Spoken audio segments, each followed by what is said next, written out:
बातमी राज्याच्या कृषी मंत्र्यांच्या एका वादग्रस्त वक्तव्याची। हल्ली भिकारी सुद्धा 1 रुपया घेत नाही, पण आम्ही शेतकऱ्यांना 1 रुपयात पीक विमा दिला, असं वक्तव्य केलंय कृषी मंत्री माणिकराव कोकाटेंनी। अल्पावधीतच आपल्या वादग्रस्त वक्तव्यांमुळे चर्चेत आलेले महाराष्ट्राचे कृषी मंत्री माणिकराव कोकाटेंचं हे विधान पुन्हा एकदा वादग्रस्त ठरलंय।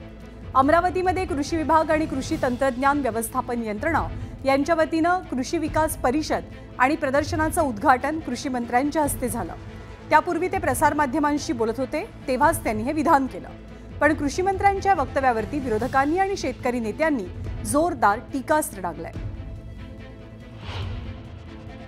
तसा विचार केला तर तुम्ही मला साधा कसं सांगा, भिकारी सुद्धा 1 रुपया घेत नाही हो, आणि आम्ही 1 रुपयावर विमा देतो गव्हर्नमेंट, त्याचा गैरफायदा लोकांनी घेण्याचा प्रयत्न केला आणि अशा प्रकारचे गैरप्रकार की बाकीच्या राज्याच्या लोकांनी ऑनलाईन अर्ज दाखल केले, त्यामुळे अर्ज खूप साचले, खूप फोफावले आणि त्यातून असं वाटतं की आता हे पीक विमा योजना खूपच चांगली आहे की काय। पण प्रत्यक्षात चौकशी केल्यावरती आम्हाला कळलं की आम्ही 4 लाख अर्ज हे नामंजूर केलेले आहेत।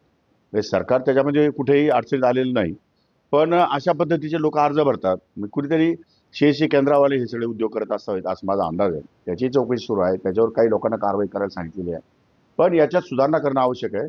त्यामुळे सुधारणा काय काय करायच्या, कशा करायच्या ते मुख्यमंत्री महोदयांशी बोलल्यानंतर, उपमुख्यमंत्री महोदय बोलल्यानंतर ठरवेल।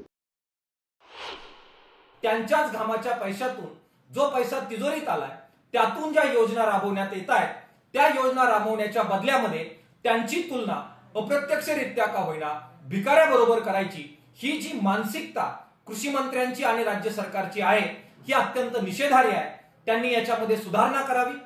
राज्य सरकारने आणि कृषी मंत्र्यांनी हे विधान तातडीने मागे घ्यावं, शेतकरी समुदायाची माफी मागावी आणि शेतकऱ्यांना घामाचं दाम द्यावं।